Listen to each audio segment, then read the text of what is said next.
Radio Noida लोकमंच 91.2 FM से मैं विनोद शर्मा आपका स्वागत करता हूं।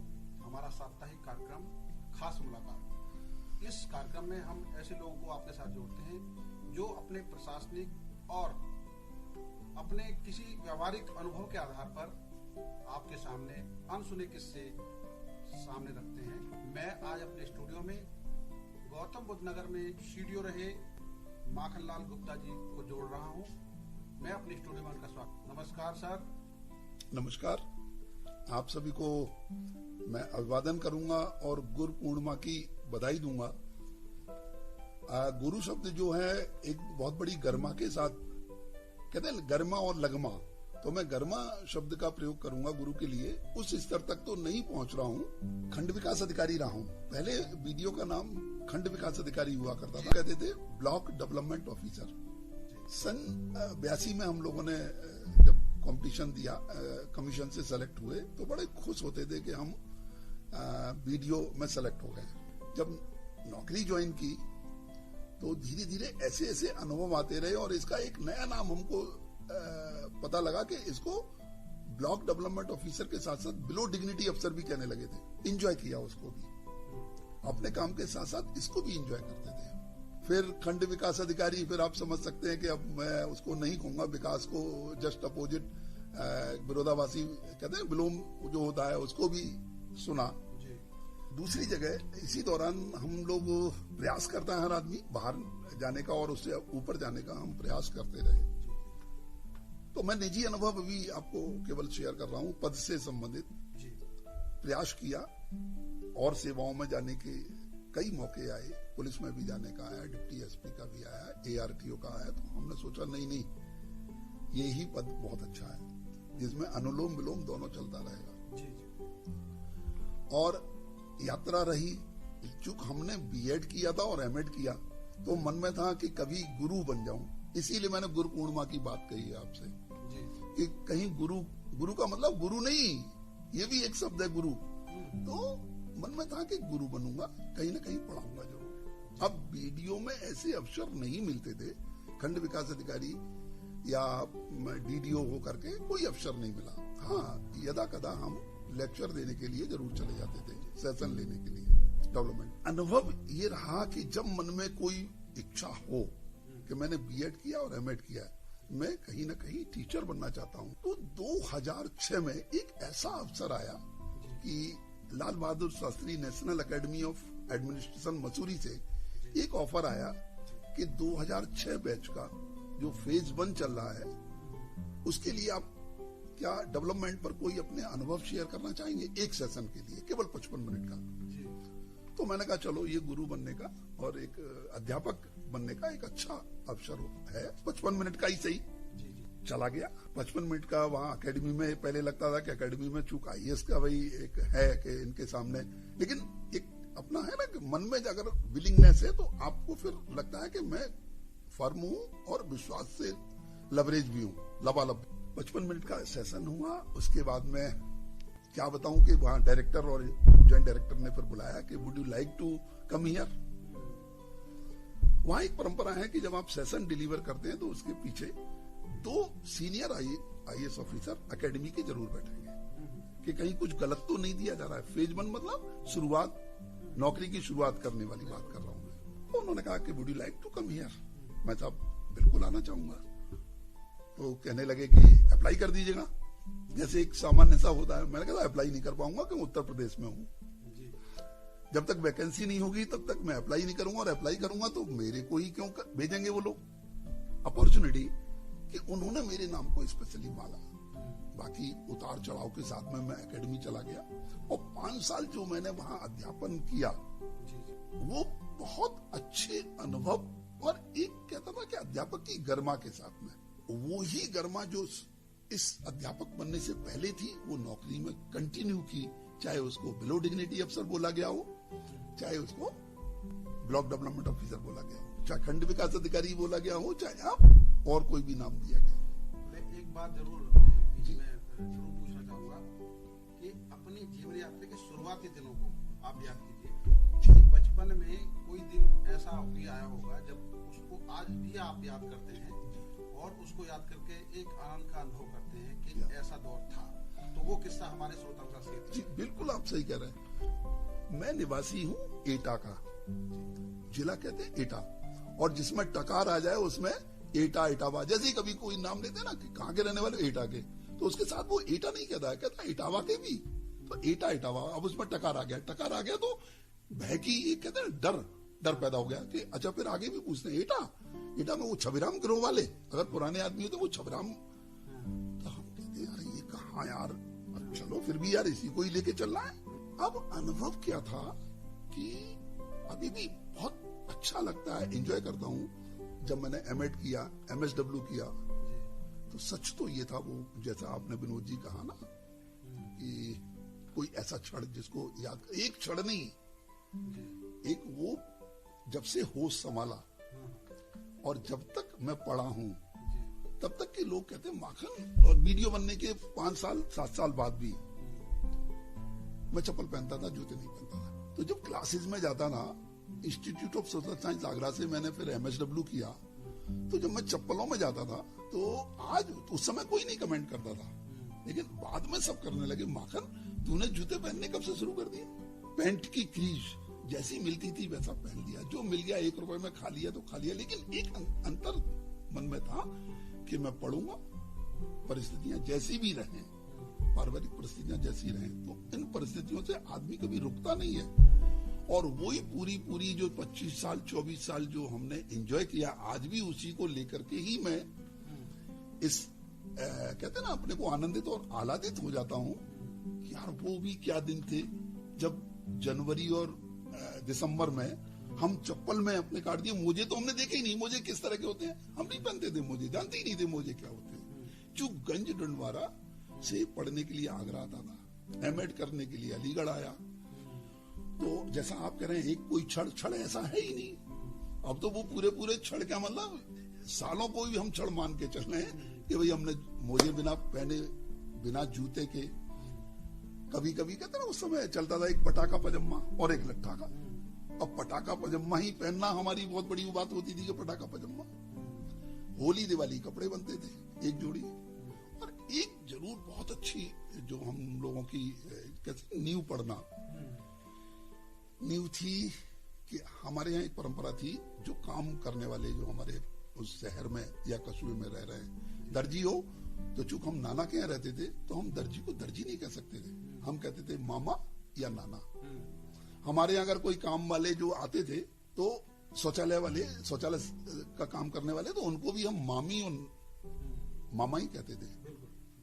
ये सामाजिक इतनी समरसता की थी कि मजाल है कि कोई आदमी कुछ भी इस तरह का हम बोल जाएं। पहले एक और देखा था कि हमारे अगर मेरे पिताजी अगर सड़क पर निकल गए तो कितना भी बड़ा पैंट पहनने वाला और हिप्पी, उस समय हिप्पी चलते थे, और हिप्पी वाला अगर रास्ते में और सिगरेट पी रहा है तो वो दूर से मैंने कभी देखा कि वो हिप्पी ने अपनी सिगरेट पीछे कर, वो अनुशासन और वो प्रोटोकॉल अब मैं ढूंढ रहा हूँ। तो हम क्या है, जब वो नहीं मिल रहा है तो हम पुराने में ही आनंद ले लेते हैं, उसी में आनंद ले लेते हैं। कि ऐसा भी कभी होता था कि लोग अगर सड़क से कोई बुजुर्ग गुजर रहा है तो कोई भी यानी उसके सम्मान में बीड़ी सिगरेट पी नहीं सकता था। अब मुंह पर धुआं फेंकते हैं तो अब मुझे याद आ जाती है वही पुरानी बातें, तो मुंह पर फेंका हुआ धुआं तनाव को दूर फेंक देता हूँ और उसको याद करता हूँ कि यार वो भी क्या दिन थे। एक और बात मैं जरूर पूछूंगा कि आपने अपने 35 साल के प्रशासनिक अनुभव में कोई दिन ऐसा भी पाया होगा जब आपने एक न्याय दिया किसी को और उसको देख के सामने वाले को तो न्याय मिला ही मिला, आपने भी महसूस किया होगा और आपकी आंखों में भी आंसू आए होंगे। हाँ बिल्कुल आप सही कह रहे हैं, ये रोजाना ही आता था। जी।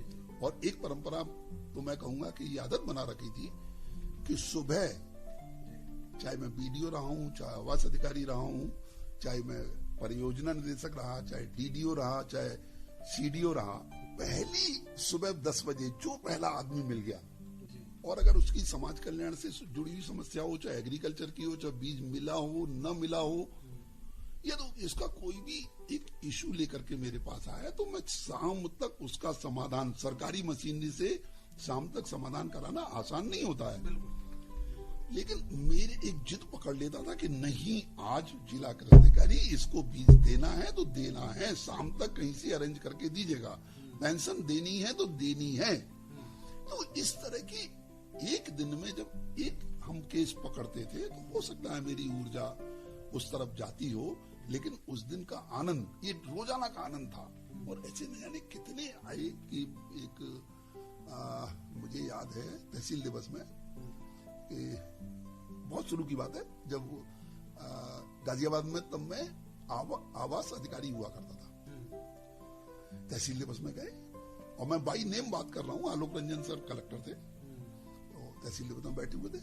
शिकायत आई कि आवास में किसी ने पैसे ले लिए, 2000 रुपए ले लिए। बहुत गुस्सा भी आ रहा था और कंट्रोल भी रखना था। तो हर तरह से हमने वीडियो से भी कहा, सबसे रिक्वेस्ट किया। डीएम साहब मेरे बगल में बिल्कुल चुपचाप बैठे हुए देख रहे थे मुझे। मैंने कहा चलो ठीक है, फिर मैंने कहा पैसे वापस कर दो। इसके अनुभव रहा कि मुझे याद आ रही है कि वो क्षण कि हाँ साहब अभी कर रहा हूँ, कल कर रहा हूँ, अभी कर रहा हूँ, कल कर दूंगा, परसों कर, मैं ना आज करो। अल्टीमेट 20-25 मिनट बाद मुझे न जाने क्या थोड़ा सा आया और मैंने कहा सुनो इसकी मोटरसाइकिल होगी, इस अधिकारी की मोटरसाइकिल नीलाम करा दो, अभी कराओ। और मैंने एसओ को कहा इनकी मोटरसाइकिल नीलाम करो, पैसे दिलाओ 2000 रुपए। खैर बीडीओ ने फिर कहा, और मेरा ही साथी था, फिर अरे साहब अभी भी करता हूं। लास्टली हमने कहा कैश चेस्ट खोलो और 2000 रुपए उसमें से निकालो और इसको दो। इतना दबाव बनाया कि अगर दबाव नहीं बनाता तो पैसे नहीं लौटते उसके।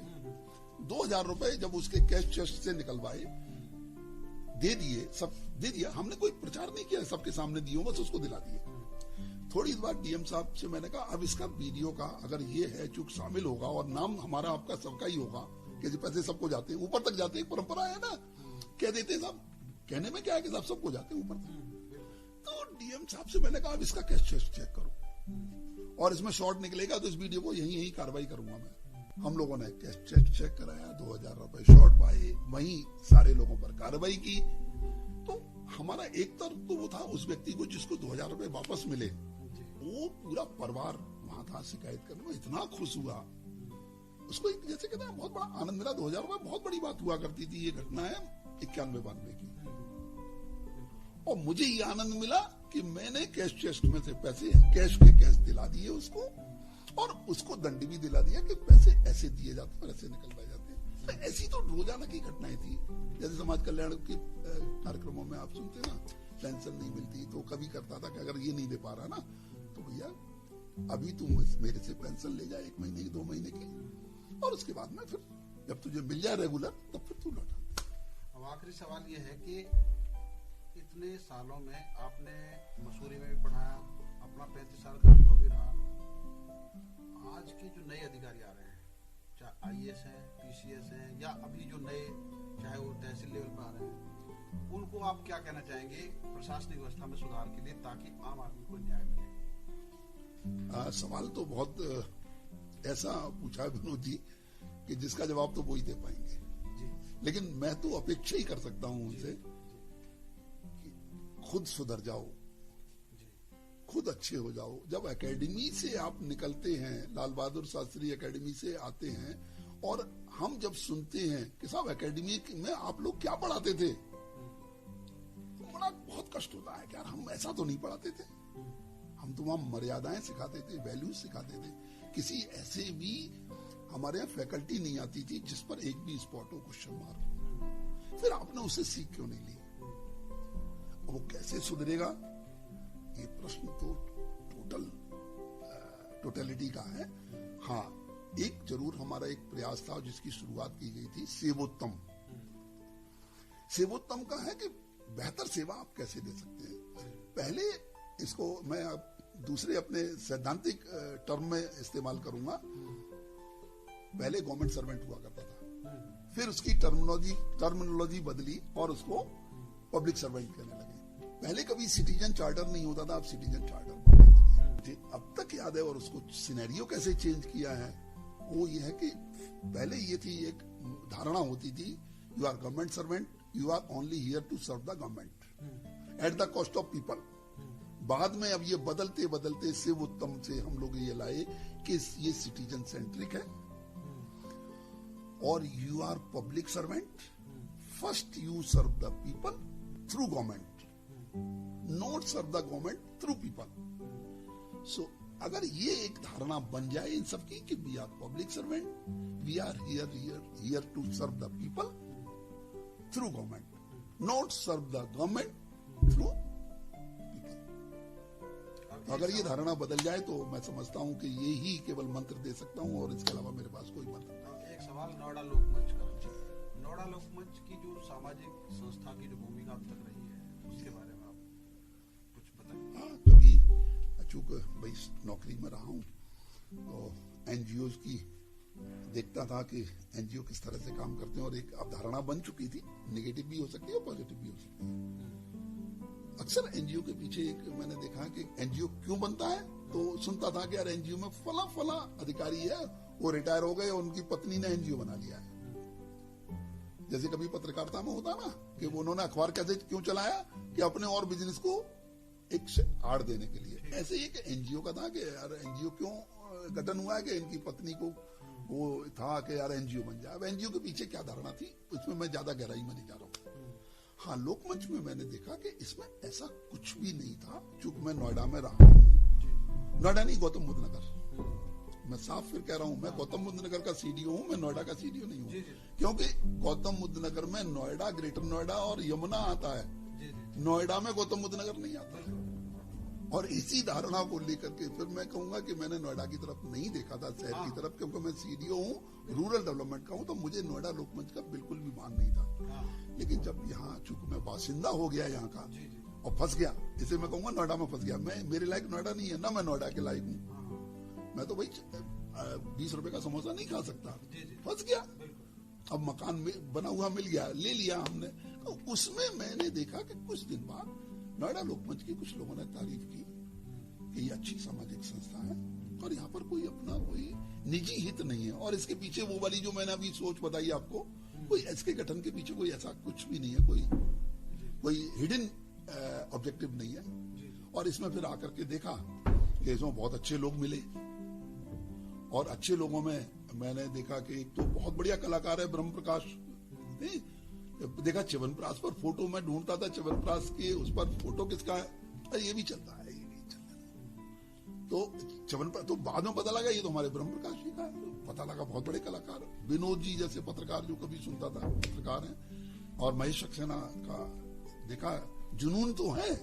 कभी कभी इधर उधर जब हो जाते हैं तो हम सब लोग जो है ना पूरे ग्रुप में हमारी टीम है और हम उनको एकदम देखते हैं कि लोकमंच के जो ध्येय हैं, जिस वजह से लोकमंच का गठन हुआ, तो इन्होंने जब धीरे धीरे अपनी सेवाओं में स्कूल है, एजुकेशन का क्षेत्र है, हेल्थ का है, लाइब्रेरी का है, और सबसे बड़ी बात तो अंतिम निवास का जो इन्होंने एक लिया है परसेप्शन और संचालन का जो ना, वो बहुत बड़ी बात है। तो इन सब के लिए मैं मानता हूं कि नोएडा लोकमंच एक अपने में एक औरों से इतर है। और यही एक कारण था कि लोकमंच में आकर के आज विनोद जी ने कहा कि आइए कुछ अपने अनुभव शेयर करिए, तो मैंने नए कौन कौन से अनुभव शेयर कर लिए। हाँ, इनसे कोई सीख मिले तो जरूर ले लेना और मक्खनलाल को याद करिएगा, अदरवाइज तो हम भी हैं भीड़ में, कहीं कहते हैं ना गुम हो जाएंगे हैं नोएडा की। हाँ, नोएडा की एक बात जरूर कहूंगा, यहाँ इतने बड़े बड़े लोग रहते हैं कि मेरे जैसे तो आदमी जैसे कहते हैं ना भीड़ में कहाँ खो गए, सीडीओ का पद तो कुछ है ही नहीं।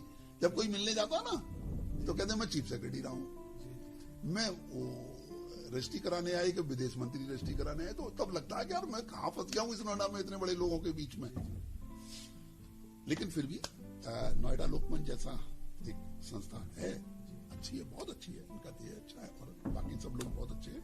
मैं शुक्रिया अदा करूंगा विनोद जी का कि मेरी कहते ना जिन पर पर्थ जम गई थी उन सारे उकेरा है इन्होंने पूछ करके। नहीं पूछते तो मैं शायद हो सकता है नहीं बताता। शुक्रिया, नमस्ते, आप सब लोगों का धन्यवाद। मक्खनलाल जी, आपने रेडियो नोएडा लोकमंच 91.2 FM के श्रोताओं को समय दिया और हमें अपने अनुभवों से, प्रशासनिक अनुभवों से और जो लोगों के दुख दर्द को किस तरीके से हल किया, उनको कैसे आपने सुलझाया, इसके लिए आपने पूरा अपना वृत्तांत बताया। ऐसे और लोगों को हम आपके साथ जोड़ते रहेंगे। आप सुनते रहिए हमारा कार्यक्रम खास मुलाकात रेडियो नोएडा लोकमंच 91.2 FM पर। मैं आपका धन्यवाद करता हूँ। धन्यवाद।